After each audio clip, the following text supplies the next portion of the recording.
appreciate you taking a little bit of time. You're chock full of wisdom, and we're going to get as much of it out of you as we can in an hour. Okay, super.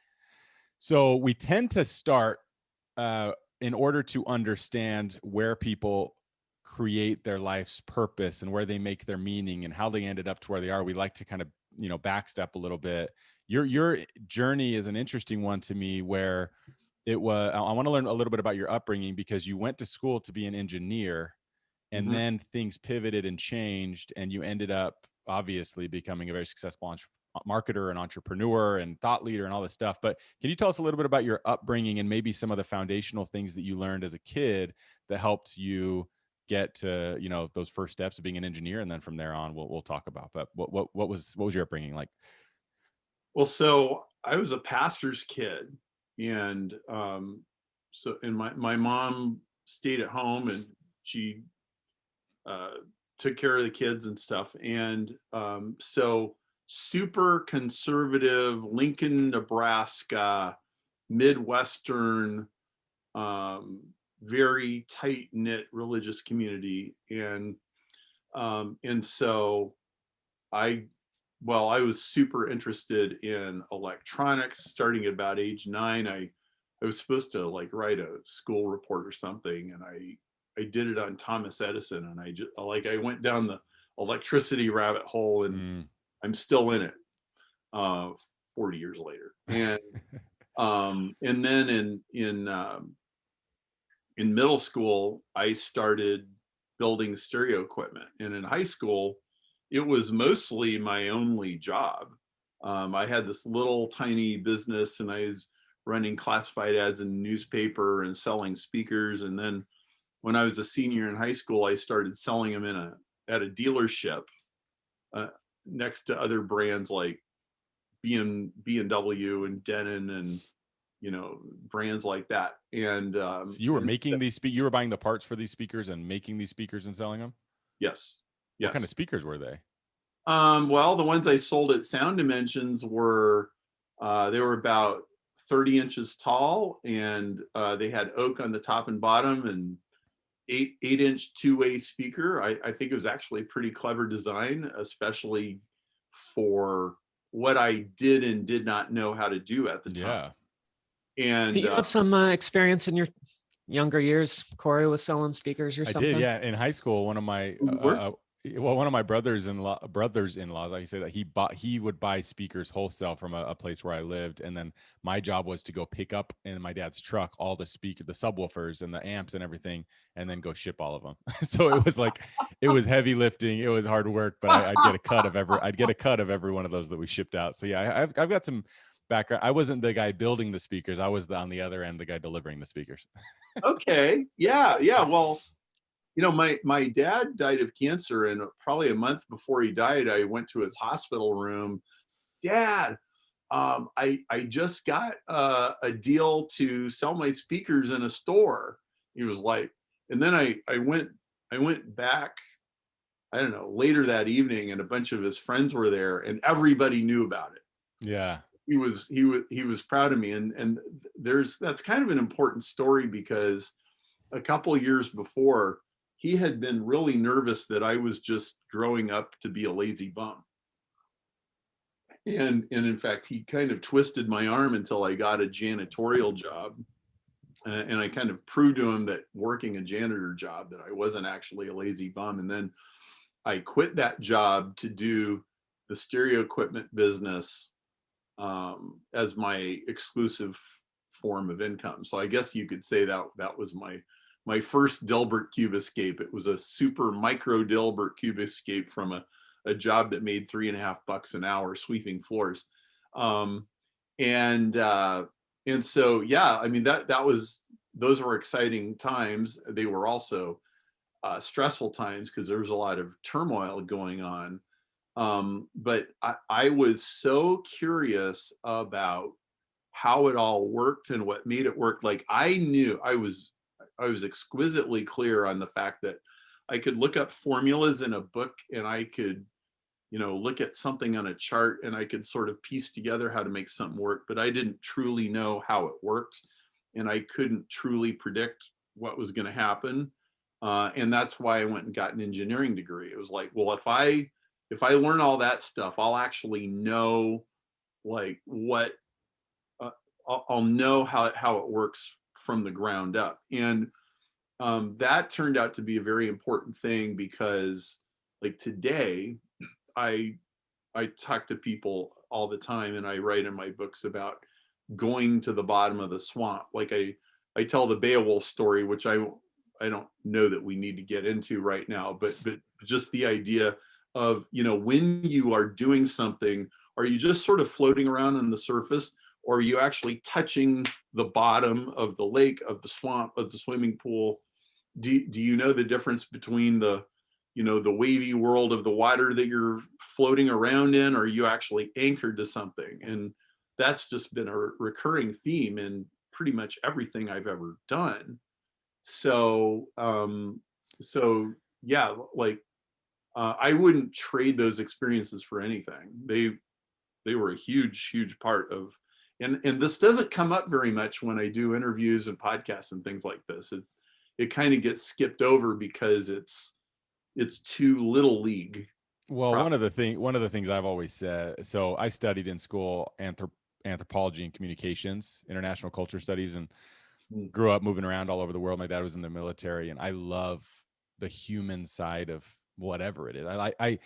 The joke is when I was early married and I was in college, I was doing door-to-door sales, and I'd come home and my wife would say, "Hey, how'd the day go?" expecting me to tell her how many sales I got, and I would tell her about this woman that I spoke with that had this experience with their husband the day before that changed their life. You know what I mean? And she'd be like, Right. "Oh, I was wondering how many sales," But so I am fascinated with where people kind of make their meaning. And so one of the things, it's kind of interesting. Just a little. This happens all. We've talked to so many successful entrepreneurs, successful CEOs, and that when they were younger and they had a knack for that, their parents were worried. And a lot of the same kind of generation, 40s, 50s, 60s, where the parents were like, well, hold on now, go be a janitor because that's secure and that's safe. And now I've got 4 kids. Josh has 3 kids. Like the generation has changed, right? We're actively, like, if my kid comes and says, "Hey, I've got this thing and I want to sell it and I want to," it's like entrepreneurship is just a big deal. It's like well known and talked about. When I was a kid, I didn't know what entrepreneurship even meant. My 9-year-old is very well aware of what that is. It's kind of Mhm. interesting that your dad is like, "Oh man, what's this kid going to turn out to be? Go be a janitor." And it's like, well, hey, I'm building stuff and I'm selling it. I love that. And that's so meaningful that just shortly before he passed, you were able to have that confirmation of pride, that he saw you for what you were doing and was proud of it. Yeah, that was a big deal. In fact, I think when you're an adult, you start to figure out a lot more that was a big deal than you realized at the Yeah. time, right? Because some people, they go through the whole life and they got a chip on their shoulder. Their dad never approved of them. They're always trying to prove something, and I think I escaped that, and that's a gift. Yeah. That is a huge gift. And yeah, that's amazing. So you go on and you eventually get your engineering degree, and then you lost that job at some point, right? I think you got laid off or something, and that kind of obviously changed the complete course. So what was that experience like? What were you doing, and what was it like to be in that vulnerable situation where it was like, oh, you can just tell me I don't have a job anymore? I mean, I'm guessing that impacted you quite a bit.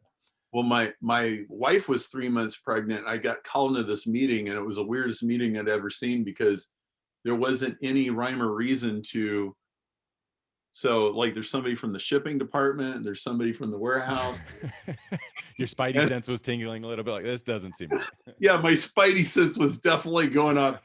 And Herman, the guy who's running the division, is like, he's kind of breathing hard and he's looking stressed out. And I'm like, yeah, I know sales have been slow this summer, so this is probably not going to be a fun meeting. And so everybody got laid off, and I, on the way out the door, I told him, I said, look, it's not like the day that I was born that somebody else was born with a responsibility to give me a job. So thanks for letting me work here for the last 3 years, and sayonara. And Yeah.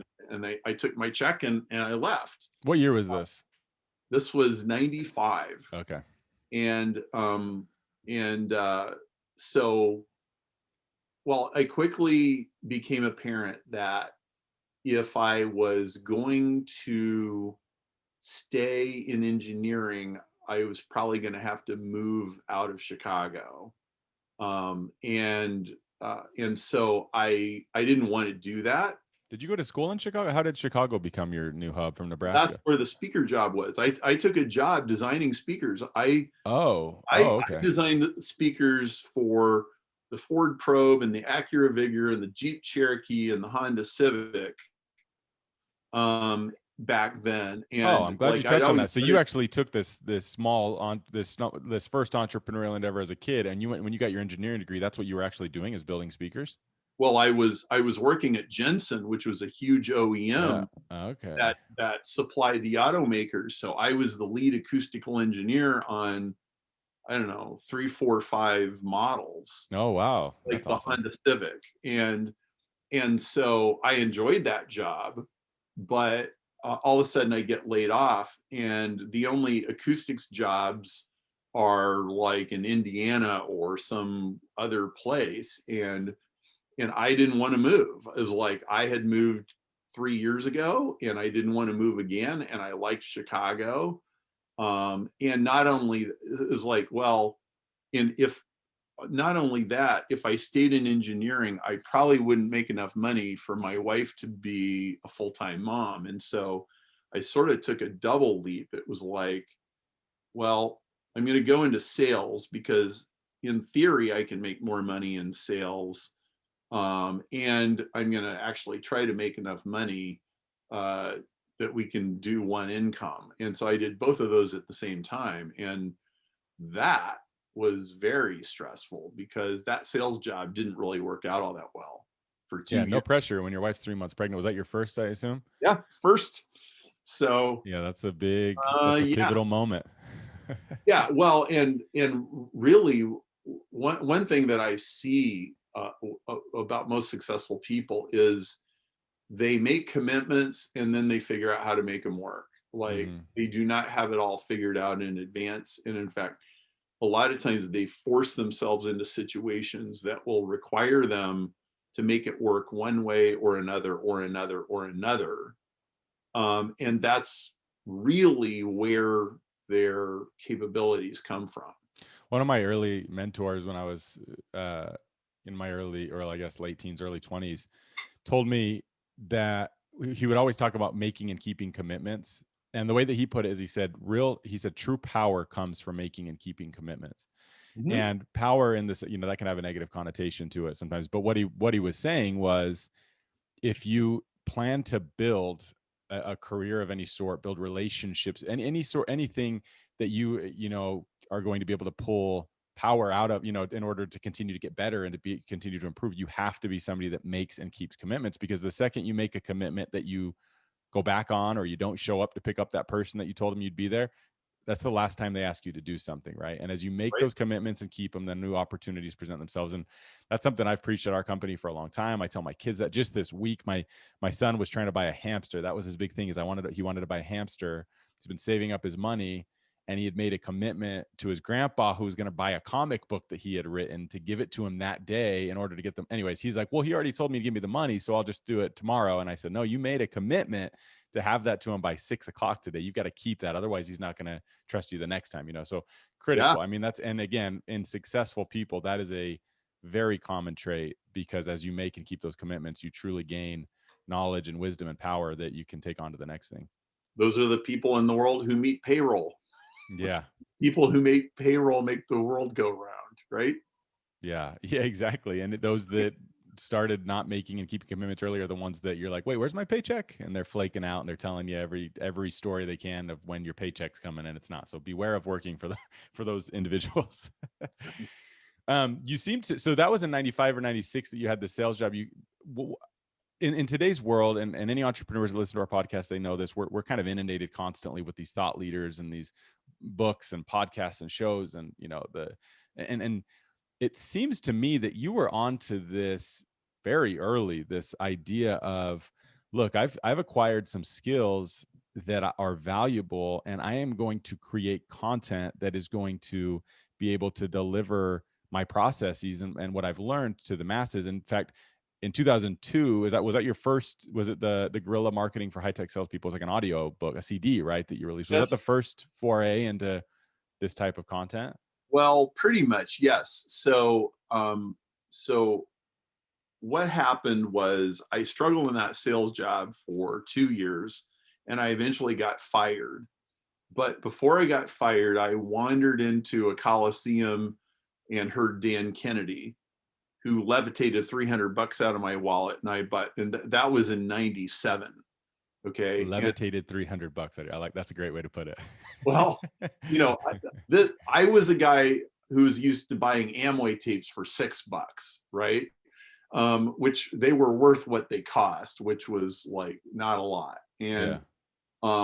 And so Dan was selling this ancient version of magnetic marketing, and like I was so desperate, and I started studying this stuff, and what it was saying was you can replace cold calling with direct marketing, you can replace branding with direct response and copywriting and stuff. And I got really intrigued by this. I get fired from my job and I take another job, and they had a website and they sold industrial equipment. And most companies didn't have a website in 1997. And I'm reading these Dan Kennedy newsletters, which at the time were barely talking about the internet at all. And I was like, hey, wait a minute, like a letter in the mail and a web page are like kind of the same thing. And I think I Yeah. started connecting dots. It was like, I'm just going to use this Dan Kennedy direct marketing stuff on the company website, and we're generating leads, we're using lead generation magnets, we're doing SEO, and that worked. And we grew that business considerably, and it got sold to a public company, and I got some stock options. And I was like, I'm kind of good at marketing now. What if I actually got really good at this? What could I do then? And so I was following Dan Kennedy assiduously, and I was becoming aware there's this whole little cottage industry called information marketing, and I think I kind of like the looks of that. And so I left that company when it got sold, and I hung out my shingle, and I was basically a marketing consultant for industrial and B2B companies. And I needed to generate leads, so I made a CD called Guerilla Marketing for High-Tech Salespeople. It was just a CD, or was it a book? Was it a paperback or something as well? You could get a CD or a printed version. It was a little booklet, and it was very good. I mean, I'm still kind of buy it, right? Well, it's it's like, I think we sell it for $5 on my website. It's still good. Like, it's good stuff. And I so I started generating leads, and with that, and eventually started selling info products. And this was really during the dot-com crash, and it was like the glamour of the internet had sort of got rusty because all of these companies had wiped out. But it turned out that was actually the golden age of internet marketing right there. It was so that's like very late 90s, early 2000s, right? 2001, 2. Yeah. Okay. And like, that was when the real stuff was happening, because Google ads came out in the spring of 2002. And most people didn't know what Google was. Google was this weird little company with a white search engine instead of having all that weird stuff all over the place. And I loved Google. I thought, like, man, like, I like the way these guys do things, because I was an engineer and they were engineers. And when their AdWords program came out, it took me about 3 days to figure out, this is the coolest thing I've ever seen. Like, So this leads into a question I had. So in 2011 or something, I was a college student, and that's when Josh and I started talking about working together on some other stuff. And then, but it was really the first time that I started to pull back the curtain of this world of digital entrepreneurship. Like you don't learn about that stuff in grade school. I didn't learn about it in high school. And I graduated high school in 2005. So, the internet was still newish, but it was on its way. but we didn't talk about this stuff. Anyways, I remember, and I guess it's different now, right? Kids are, it's different now. But when do you remember that? So it sounds like that job where you had a website for the first time is when you kind of pulled back that curtain of like the realm of possibilities that the internet provided for entrepreneurship, business, sales, marketing. What was that? I mean, how did that just kind of change your view on the world? So I would say there was two steps with that. The first step was I'm generating leads on the internet. I'm making money. We didn't have e-commerce, so we weren't taking orders online, but a whole bunch of our business came from the website. And so it's like, so I am way ahead of the pack in making a living on the internet. Like most people that were talking about making money on the internet were just like selling money about making money on the internet. This was still a time when it was like, is the internet going to last? Right. There was like the question of like, is this going to stick around for the long haul, or is this like a fad? Right. Right. Hundreds of people doing what you were doing, maybe thousands, but not like there are today millions upon millions upon millions of marketers out there that know this stuff. But in those days, you and Josh were two of the only ones. Right. So it was that early bleeding edge phase.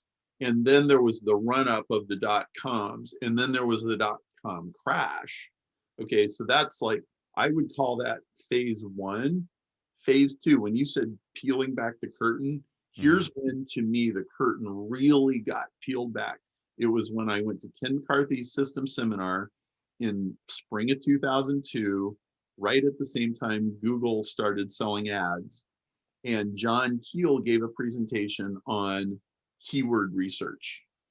And Overture Yahoo had a keyword tool, and you could type in and find out how many searches there were on plumber or, typing lessons or like whatever the keyword was. And it was like, that to me, that was like, oh my goodness, I just saw the other side of the curtain. There's a whole other view. There's the search engine's point of view, not the person looking at the search engine. And then if the whole English language is for sale and I can put my ad up there, oh my goodness, like we are in a whole new world. And it was true. And so like, I remember a few months later, I went to visit my brother in China and I showed him this and I said, dude, like this is the future. Like this is the whole next wave. In fact, I said, right now Microsoft is in charge of the world. Fast forward 10 years, I said, Google is going to be in charge of the world. And I was right. I didn't even know how right I was. I just could vaguely see that. In fact, he said, oh, it's like that Who song, here comes the new boss, same as the old boss. Won't be fooled again. So yeah, I could see that this was big, but here's what I didn't realize. I didn't realize how monopolistic the internet could become, because what I thought would happen would be, well, I don't know, maybe it's Google this year, but then it'll be somebody else next year. There'll be somebody else next year. I didn't realize the network effects that would just keep these big things growing and growing and growing bigger and bigger. Josh, what were you going to say? I was just going to say, I remember Overture. That was a great tool. And I remember using that for keyword research and just thinking, this is amazing. I mean, they had such great data. It's funny when you think about how they missed the boat, though. I mean, they had that tool, really? And then Google ate them up. And Yahoo unfortunately, Yahoo missed the boat so many times. It was totally their own fault. They didn't have a clue as to what I don't know who was in charge. I don't know what they were thinking, but they completely biffed it, and it was theirs to lose. And that's without even going into the time that Google offered themselves to Yahoo for $1 million and Yahoo passed. Right. Oh my gosh. Right. So anyway, yeah, Yahoo is just a pale shadow of what they could have been. So unless you go to Japan, Yahoo's thriving. It's the one place I've been that I was like, oh, Yahoo's everywhere. So I didn't realize that. So early on, Google offered themselves to sell to Yahoo for $1 million. Google offered their search technology to Yahoo. Oh my God. $1 million in 1998 or 9 or something. Oh my goodness. Now they'd have to sell it for trillions of dollars. That's incredible. Wow. Oh man, talk about missing the boat. So do you remember that? That's huge. That I mean, what a great, um what's the word I'm looking for? All of these different moments in time and where you were in your career. I mean, just a very serendipitous couple of years there where it was like, oh, I have the privilege. I'm the right age. I'm the right point in my career to see this and recognize the opportunity ahead. And it is interesting to say search is the future. Mm-hmm. Um, but you had no idea Google would become what it would become. We actually interviewed a couple weeks ago. Oh geez Louise, how am I Kara Golden, who's she's the CEO of Hint, the founder and CEO of Hint Water. But she told a really cool story on that episode about when she was working for AOL in the early, what was it, Josh? I think it was early 2000s, right? Early 2000s. She was working for AOL, and they were trying to figure out how to sell books online. And so she had heard about this guy up in Seattle that was doing something along the lines of selling books online. So she scheduled a meeting with Jeff Bezos and went and showed up a little bit late. And he said, "You showed up late. We're not going to meet anymore. I don't have time. I'm building." He literally was building bookshelves in like a warehouse. He was building bookshelves in order to store books that they were going to sell. Wow. So she ended up going in and convincing her way in, saying, "I'm sorry I'm late, but let's talk. I can help you build shelves." So she had this conversation with Jeff Bezos. I think she said it was like 2000. I can't remember. I'm trying to remember the whole timeline here. But anyways, he told her, she said, "Why do you think, why would people not go to Barnes and Noble? Like, what do you think? Like, people aren't just going to buy their books online. There's stores that do that." And he explained to her in that moment, he asked her, he said, "How often when you're in Barnes and Noble do you go ask for advice on what books to buy?" And she said, "Well, not very often, because I know what I like and I don't trust the 19-year-old kid or whatever that's working there." And he said, "That's it. Search is the future of buying books, and recommendations is the future. And there's ways that a computer can." And she said in that moment, her mind was blown and horizons were like opened up to her that she had never fathomed, of like, oh my gosh, the capabilities of this thing that we call the internet were opened up to her for the first time. And so it's really fascinating. Entrepreneurs of a certain era where you can hear these stories of like, and then I saw it, I saw what was to come. Mm-hmm. And obviously, holy cow, how far has it come, for better or for worse? Right. There's been a lot of transitions since then.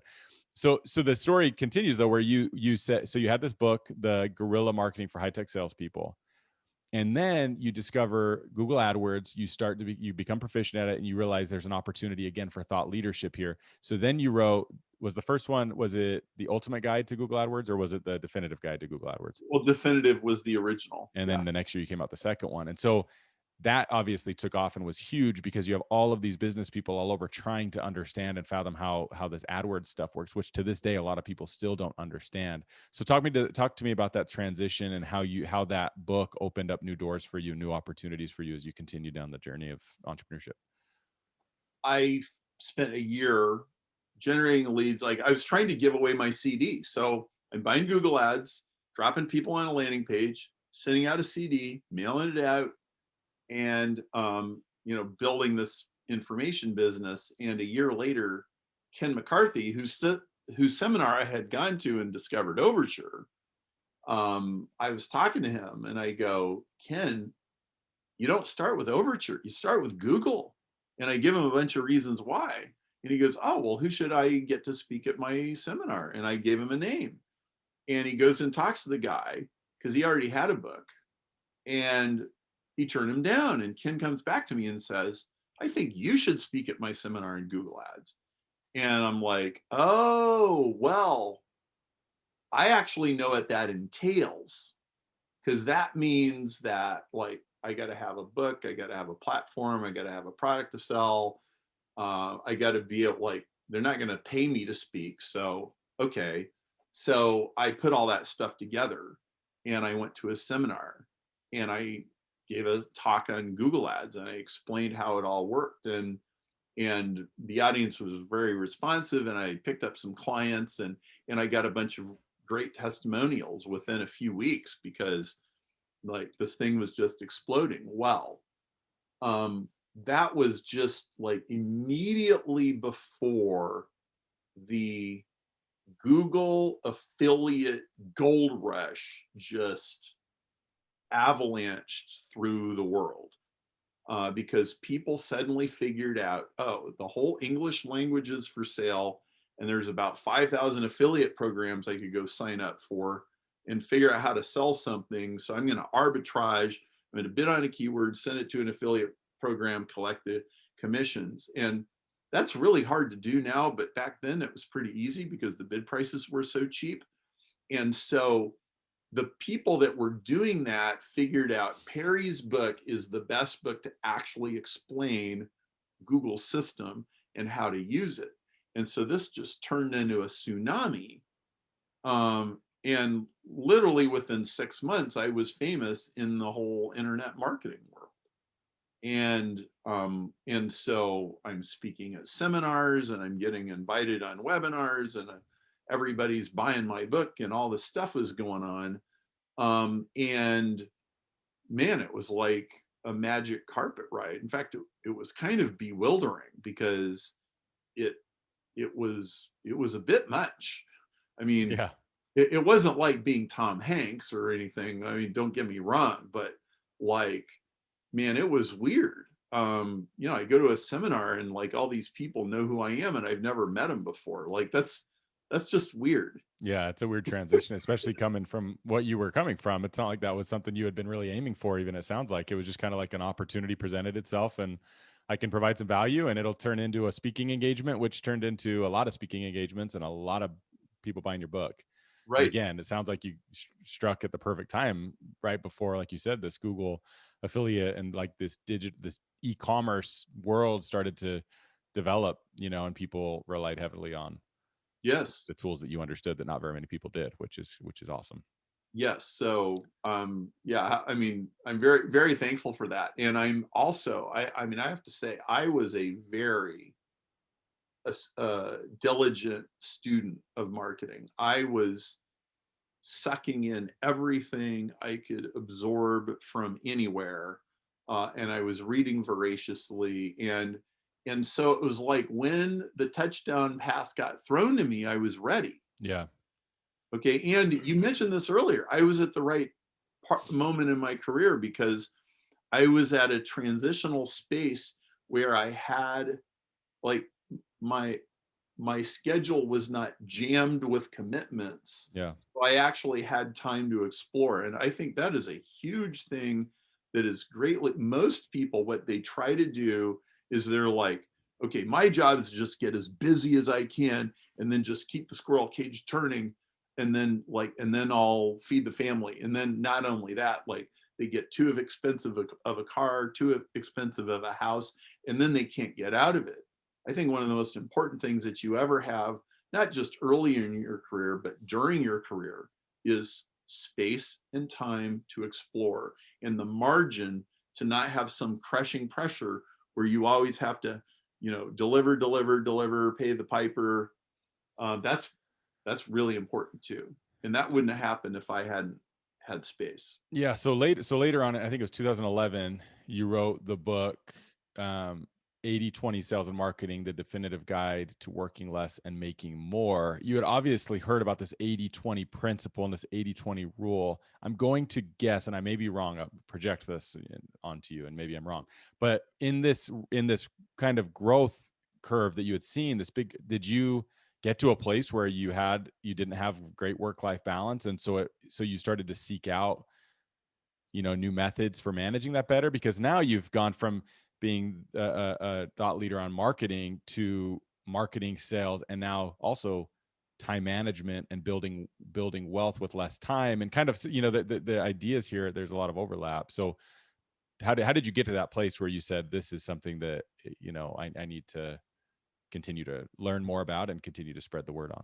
Well, just like a month or two before um, I got the invitation to speak at the seminar, probably 2 months, I read Richard Koch's book, The 80/20 Principle. and it set my mind on fire So because tell everybody what the 80-20 principle is simply. I know this is where we get to the part where you talk about stuff you always talk about. So we'll, but the high level quick, what is the 80-20 principle? okay, so the high level is most people have probably heard somewhere that 80% of the people own 20% of the land and the real estate and the buildings and the wealth, and 20% of the people own 80% of all the stuff.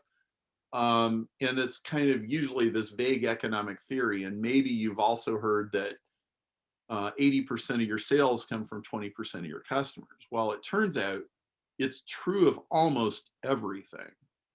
Almost everything in business that you can measure, and a whole ton of things not in business, the size of craters on the moon or the amount of water flowing through the rivers, it's all 80-20.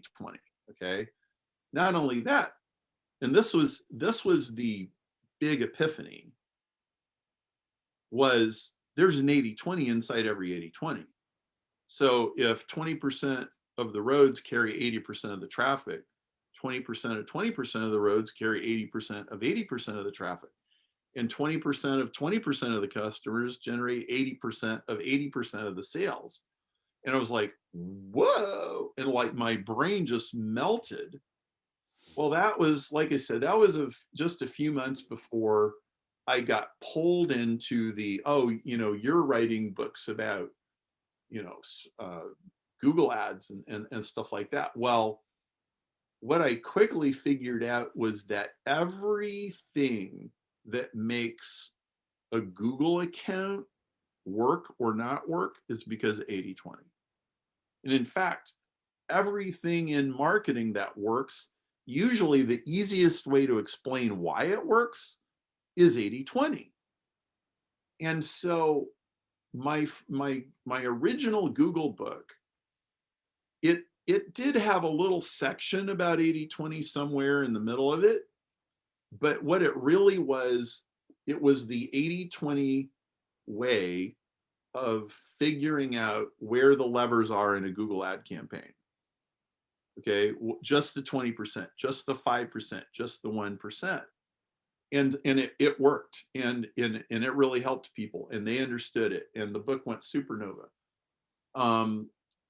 Well, several years later, I had some frustrations with Google. It was great being the king of Google. The problem with Google was Google would just assassinate thousands of customers at will, like with just a change of the algorithm, you mean? anytime they wanted. Well, they would ban people. It wasn't algorithm changes. It was policy changes. They're like, oh, we are banning all affiliate marketing carte blanche. And they did it. Like in 2005, they just machine gunned like 100,000 affiliate marketers overnight. So this is where maybe some of that dominion was happening that was not really on stage for the whole world to see. Now we're starting to see that more, and there's obviously a lot of conversations around that type of censorship. Right. But they were doing it a long time before, just with less well-known topics. They've been doing this for 16 years. They've been doing it.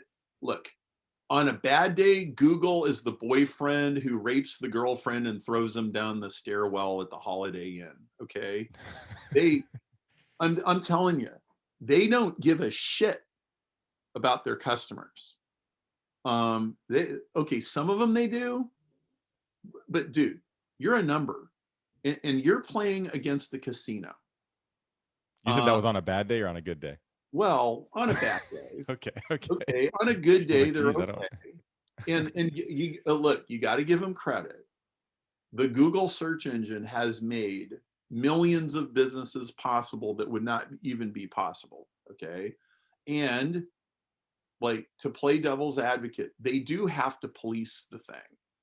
They can't just they can't just do total free speech, laissez-faire capitalism. It's impossible to run a platform like that without some rules. Okay. And most of the people there, they're trying to do the best they can. But let's not have any question. Like, a year and a half ago, they completely nuked alternative medicine on the free side and the paid side. They completely nuked IRS negotiators. Why they would do that? I don't know. They must be in the back pocket of somebody in the government. I don't know. Okay.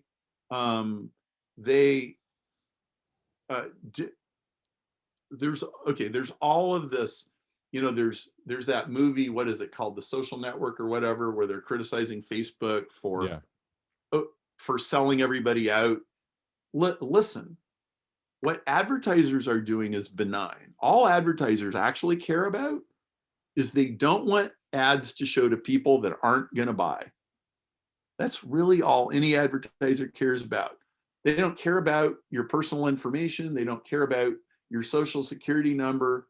They don't care about that. They just want to sell you something. Okay. Here's the real problem. The real problem is all of these platforms can tilt the scales in favor of ideologies however they want, and they do. Josh, you got any thoughts on this? I do, but I'm just listening here. I know where this is going. I'm curious to see how we tie this back into hope at the end. Oh, we will. Don't you worry. Don't you worry. We will. Okay. Okay. But before we have the hope speech, you got to talk about the problem. I'm all for it. Be honest about. You got to talk about when things seem dark and dismal, and then you talk about the hope. Yeah, and there's a great tie-in with the Detox, Declutter, Dominate. So let's be realistic about this. Getting deplatformed or getting censored is not new. It's been happening for a really long time. In every decade, every century, there's always people who are in charge of the megaphone, and there's all these people that are speaking through somebody else's megaphone. And what all smart marketers have to do is they have to build multiple communication channels, some of which you actually own. Okay. So like, there's no real censorship of podcasting. Okay. You might get banned from iTunes, but you can be on the other feeds. Okay. Email is fairly,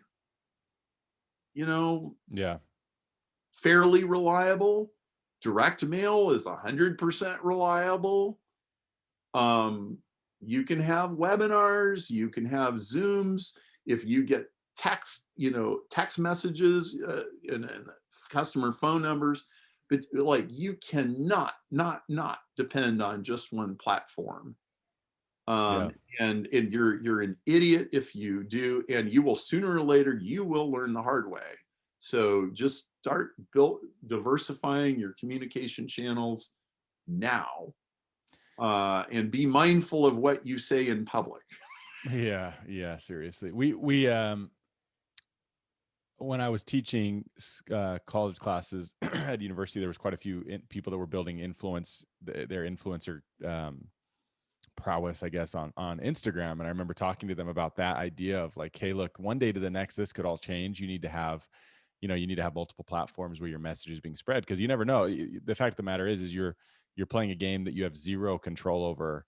I guess you have control over it until you don't, and you're not the one that determines when you don't have control over it anymore. So obviously, I mean, that's important to remember as a marketer, as a business person, to diversify.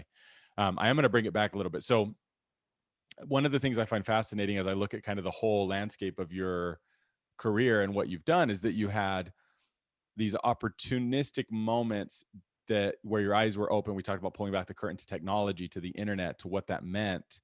And now, and you have, again, if you're a digital marketer, if you're a marketer of any type, if you're in sales and you haven't read the 80/20 Sales and Marketing, the definitive guide to working less and making more, as Josh said at the very top of the episode, he remembers right where he was when he read some of these principles that just made sense. And it was like, oh yeah, as an entrepreneur, as a business person, I'm struggling with some of this. As a marketer, I'm struggling with some of this. So go read it. It's really, really good. But now you have a new book. It's a short read, which I appreciated as I received it. Thank you for sending one out. I'm sure you went to the post office and sent it out, stamped it and everything. No, I'm just kidding. It's the Detox, Declutter, Dominate, How to Excel by Elimination. And some of the stuff in here, as we kind of wrap up on time, so I don't want to take too much of your time, but I want to ask some of the questions on the detox, declutter, and dominate, because you've watched, we said like, you didn't know what it was going to become, but you did see opportunity, and you took, you took advantage of that as an entrepreneur, and you've been very successful in internet business.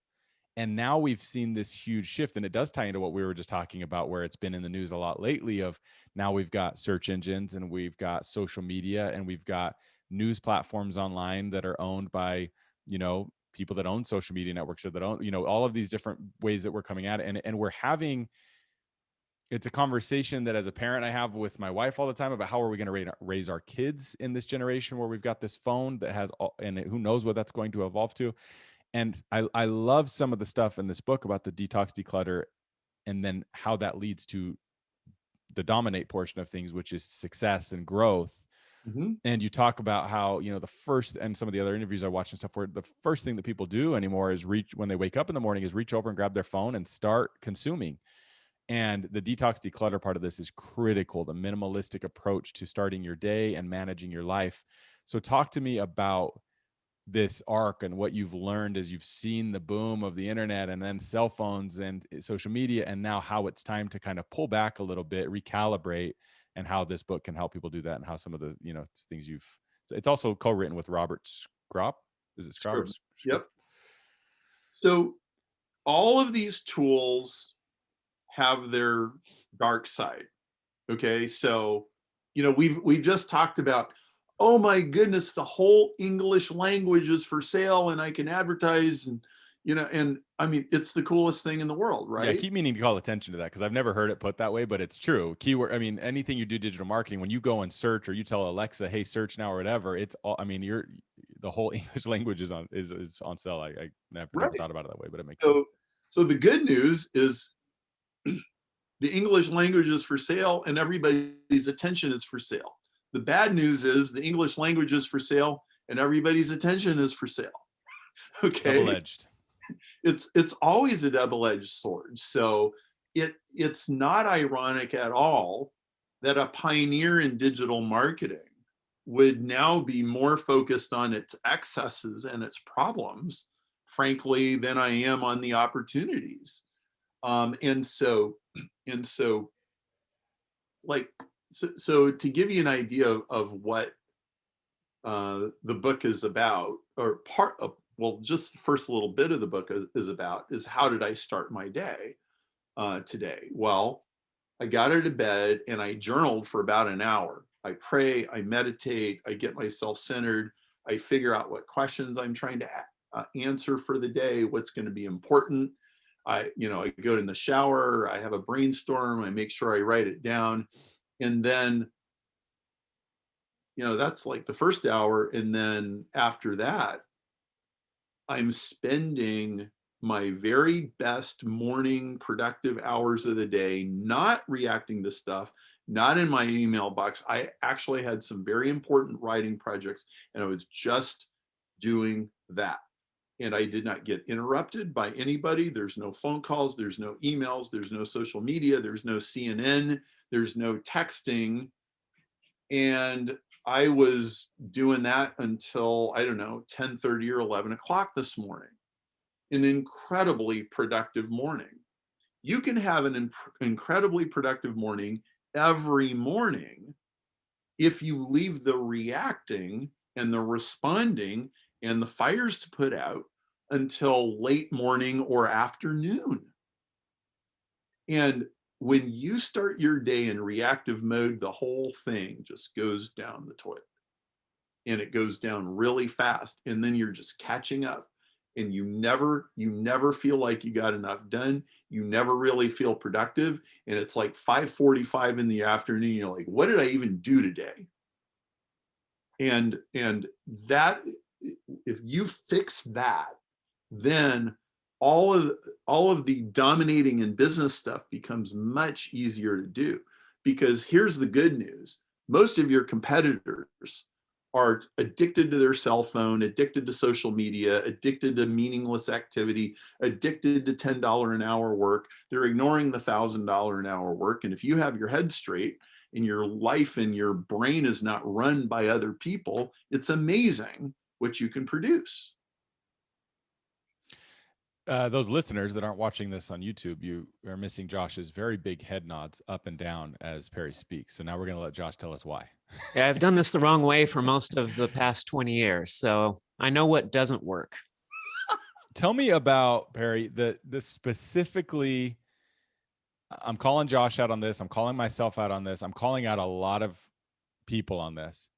The complaint about how there's not enough time. That is the most common.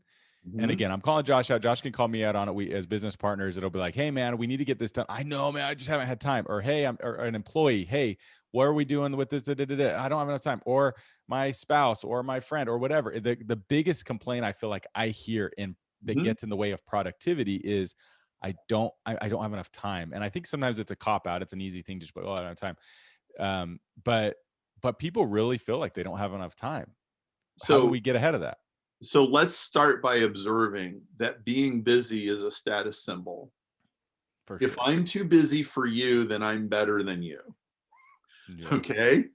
And that is so true. And anybody that's ever sent an email and gotten the response, sorry, it's been super busy, it's a total power move. It's like, I've got way too much going on. You know what I mean? I get it. Yeah, really. Right. Okay. So that's the first thing. The second thing is that almost everybody is conditioned by elementary school, high school, college, jobs, getting paid per hour. Everybody is heavily conditioned to look busy. Yep. Starting with, well, okay, class, I want you to write 1,000-word report about the movie. Okay, right? Like, well, what does the number of words have to do with the quality of anything, right? How about like 3 really insightful sentences, right? Yeah. Okay. So people are conditioned to just do filler. One of the profound things that Richard Koch pointed out in his original 80/20 book was that he says, time is not scarce, time is plentiful. People just waste it. And he's right. Yeah, very much so. There is plenty of time. Okay. And I want you to think about this. Think about your bucket list.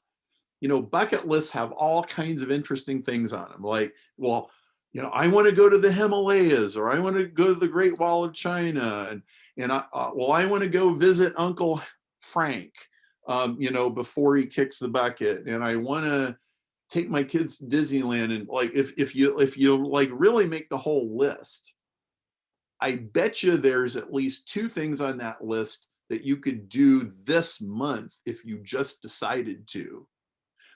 Okay, it's like, why aren't you doing them, right? And then if you really understand 80/20, and if you understand what it says about your time, 80/20 says that 50% of your productivity comes from 1% of your time. So let's say that you work on straight commission, or you're an entrepreneur and you eat what you kill. In 2020, you made half of your income in 5 days or less. And it might have been 4 hours on April 19 and 2 days in June, and a meeting you had in September, and this other speaking engagement you had in November. And that was like where all the clients came from, or all the deals came through.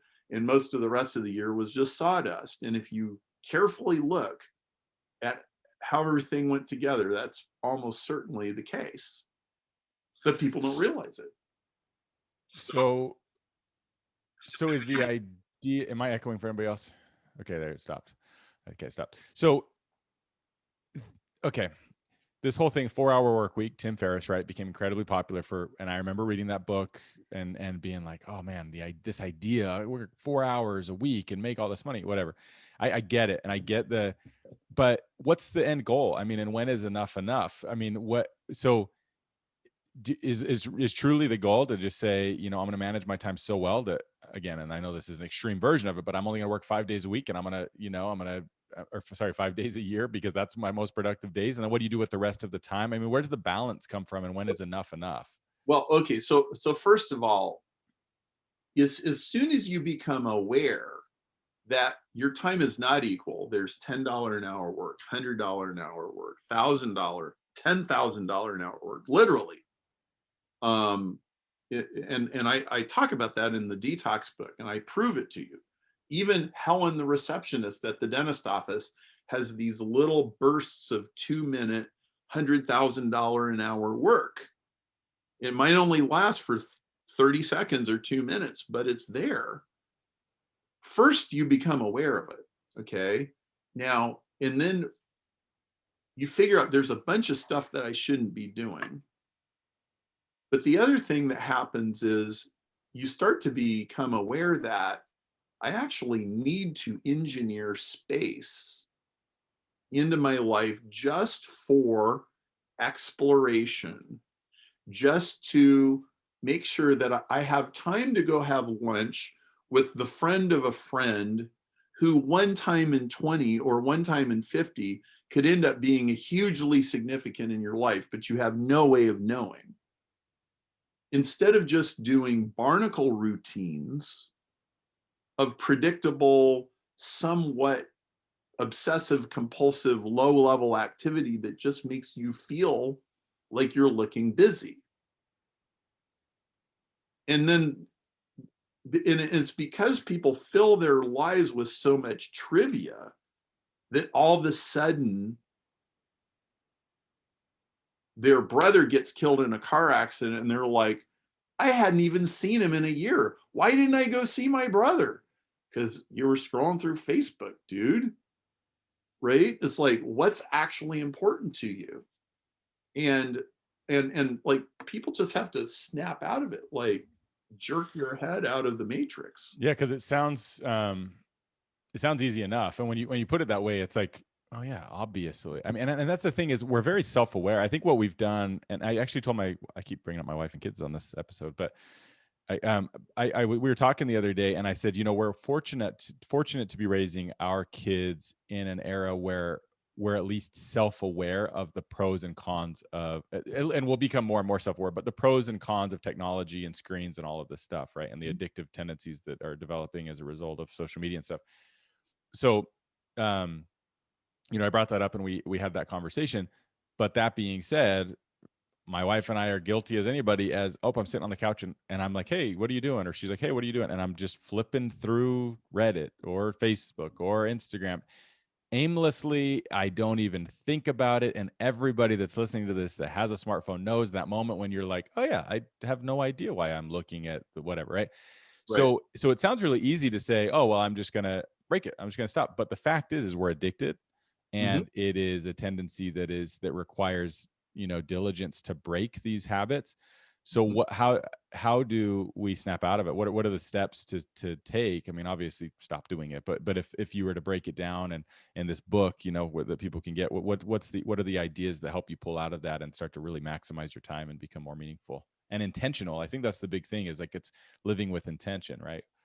Well, so the quality focus time in the morning, I call it Renaissance time. And I say it's mandatory. If you're going to keep your sanity, you need at least 20 minutes after you get up in the morning, where you're not on a computer, you're not on a cell phone, you got your own thoughts, you can think, you can pray, you can meditate, you can write down the idea that you had in the shower, and you get yourself sorted out. I had a client who and his wife, they had just had a baby, and they're nursing, and all this crazy stuff is going on. And he said to me, look, we got the baby crying all night, we got all this stuff going on. And he said, if I manage to do my Renaissance time anyway, my day is great. He said, if I skip my Renaissance time, my whole day goes to shit. Well, if you can get that straight, that's pretty much how it works, and make it sacred. See, this is a gift to yourself. I mean, I say it's mandatory. obviously I can't make you do it. But it's like, no, like I'm going to give myself this gift. So that's kind of like at the beginning of the day. And then at the end of the day, in the lower quality, see, here's an analogy. Here's how I think most people work. Most people, they'll use their chainsaw until the chainsaw runs out of gas. And for most people, the chainsaw runs out of gas at about 11:30 in the morning. Usually by then, you've already done your best work and your best thinking, and you've already been in your best headspace. And then you start, then it's lunch and you start to get tired. So what people do is after their chainsaw runs out of gas, then they chop with an axe. And then they chop the tree, and then like about 5:30 in the afternoon, their axe is so dull that it won't cut anymore, and then they go get a saw, and then they start sawing the tree, and then they saw the tree until 11 o'clock at night. Well, how about you just do 3 hours of chainsaw instead of 1 hour of chainsaw? And this is kind of what I'm talking about. Yeah. We've got a lot more trees down with a chainsaw. And like when you run out of energy, go do something fun and interesting. Don't keep cramming it with more stuff that makes you look busy. And that's as simple as that sounds, that is a complete 180 way most people think about work. It is. And there's a lot of, you put it, where we're what's the word I'm looking for? We are developed or whatever. I can't think of the word right now. To be busy, to put in a 5-hour day condition. This is the word I was looking for. There's also a lot of outside pressure and stigma to look that way, right? So whether it's to your spouse or to your coworkers or to your whatever, right? Like there's just like, oh, I gotta put in my hours. I gotta get the work done. And so I think that's a hard thing to break as well, is to say, no, I don't have, I'm going to be productive for 4 hours and then I'm going to do X, Y, and Z with the rest of my time. And there's kind of an interesting pressure for a lot of people to, well, no, that's not the normal way to do it. And if you do that, you're not successful. And obviously there's people out there that are breaking that norm and proving that that's the case. But it is interesting to see the kind of outside pressure that is tied, and the stigma that's tied to, this type of paradigm shift. People feel very guilty if they're not looking busy. If like before COVID anyway, I had cleaning ladies that would come over to our house every week. And like I had to have a conversation with myself. It's okay if you're sitting on the couch reading a magazine and the cleaning ladies are vacuuming around your feet. Yeah. That is perfectly okay. You're doing what you want to do, and they are doing what you're paying them to do. And you are not obligated to be doing the same thing they're doing. Okay. And, or like one time I had a client, he spent a ton of money and he came and he spent a day. I mean, my fees aren't cheap. Well, he got the insight he was looking for at 11:30 in the morning, and at 1:30 in the afternoon, he just left.